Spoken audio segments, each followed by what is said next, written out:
Potsdam Conference was a Big Three conference, a tri-conference in which Stalin, Churchill, and Truman participated. Stalin, Churchill, and Truman were in the conference from 17 to 26 July. On 26 July, Churchill was replaced by Lord Italy, and in the last phase or in the last days of the conference, Italy was presenting Germany, and in the first phase, Churchill was representing UK in the Potsdam Conference in Germany. This conference was held for almost 15 days. The conference continued for 15 days. This was a Big Three conference, a tri-conference, and the major purpose of this conference was to negotiate the terms for the end of World War II. After the Yalta Conference of February 1945, Stalin, Churchill, and Roosevelt had agreed to meet following the surrender of Germany to determine the post-war borders in Europe. So we can say that the Potsdam Conference was the continuation of the Yalta Conference. In Yalta Conference, it was decided that once the Germany will surrender the war, the Allies powers will meet again. And on 8th May 1945, Germany surrendered, and the Allied leaders agreed to meet over the summer at Potsdam to continue the discussion they had begun at Yalta. Although the Allies remained committed to fighting a joint war in Pacific, since there was a common enemy in Pacific, the Japan was a common enemy, but in Europe there was no common enemy. So the lack of a common enemy in Europe led to difficulties reaching consensus concerning post-war reconstruction on European continent. The major issue at the Potsdam Conference was how to handle Germany. At Yalta, the Soviet leader Stalin had pressed for heavy post-war reparations from Germany, half of which would go to the Soviet Union, and in Yalta, Roosevelt had exceeded such demands. However, in Potsdam Conference, Truman and his secretary brains attempt to mitigate those repressions, because they thought that heavy repressions from Germany could shrink German economy, and this would have disastrous effects on the global politics as well, since there was a bitter experience from Treaty of Versailles.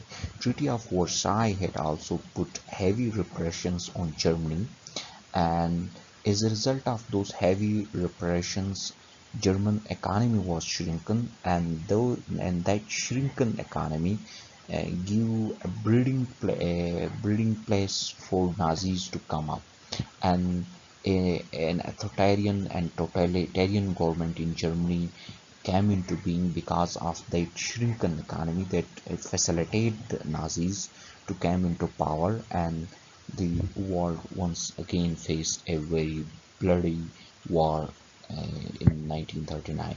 So Roosevelt had exceeded those demands. Truman was pressing to mitigate those repressions because he was thinking that heavy repressions could repeat the Treaty of Versailles. Uh, Although the leaders were not unanimous on number of points, but still the uh, Allies leaders succeeded to conclude some agreements at Potsdam. The first thing was that the negotiators confirmed the status of a demilitarized and disarmed Germany under 4 zones of Allied occupation. And according to the protocol of conference, there was to be a complete disarmament and demilitarization of Germany. That is, the all armed forces of the Germany were to be dismantled. All animation factories and whatever that if it's related to army was to be dismantled in Germany. So the Germany was to make a totally a demilitarized society and disarmed society. And it was decided that German society was to be remade along democratic lines by repeal of all discriminatory laws from the Nazi era and by the arrest and trial of those Germans deemed to be war criminals. So it was decided to make Germany a democratic state, and it was decided to encourage democratic forces to fully participate at local level as well as at state level. And the reconstitution of German national government was also decided. However, the reconstitution of national German government was postponed indefinitely. An Allied Control Commission, which was comprised of four occupying powers, the United States, Britain, France, and Soviet Union, ran the country during interim.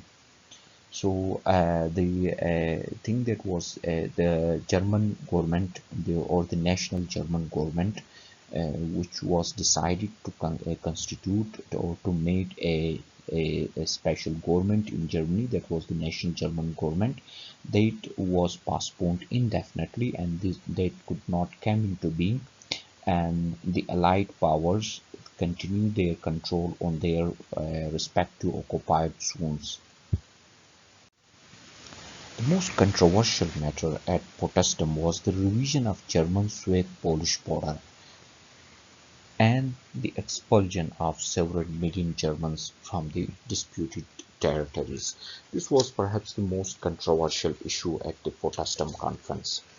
Actually, in exchange for the territory it lost to the USSR following the readjustment of Soviet-Polish border, Poland received a large swathe of German territory.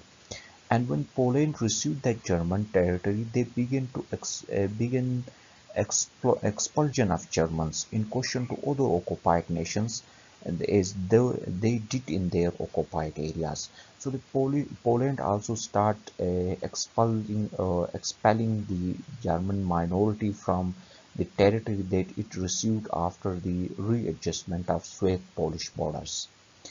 The negotiators at Potsdam were well aware of the situation, and even though the British and American feared that a mass exodus of Germans into the western zones would destabilize them, they took no action other than to declare that any transfer that take place should be effected in an orderly and humane manner, and they just made a mild request to Poland, Czechoslovakia, and Hungary to temporarily suspend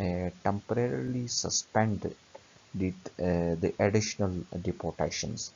So they didn't took a solid step to control the issue that was created because of the readjustment of German-Soviet-Polish border and the expulsion of several million Germans from disputed territories.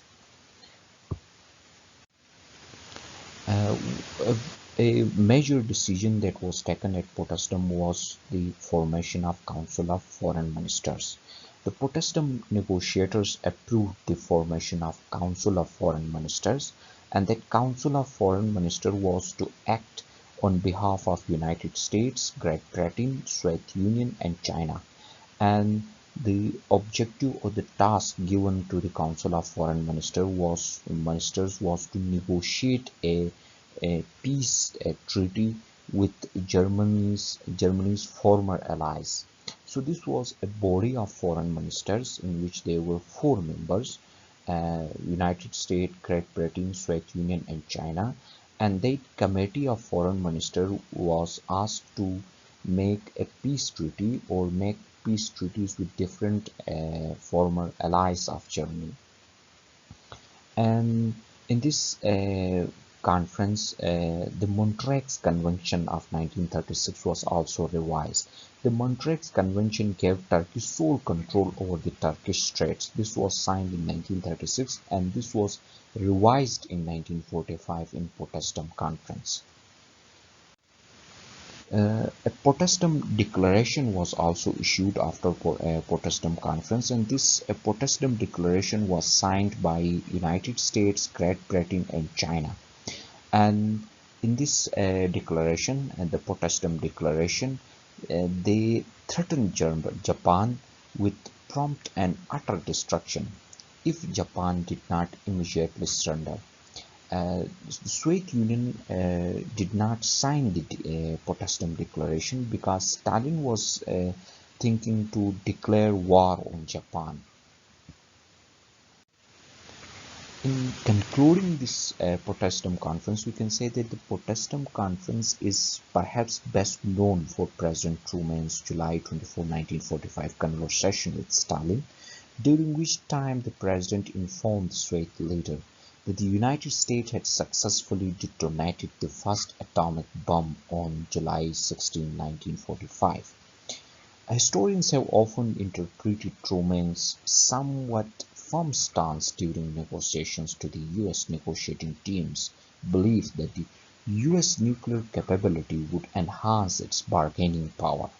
Stalin, however, was already well informed about the US nuclear program, and thanks to the Soviet's intelligence network, so he also held firm in his position. This situation made negotiations challenging since both leaders, Truman and Stalin, both were firm to their position.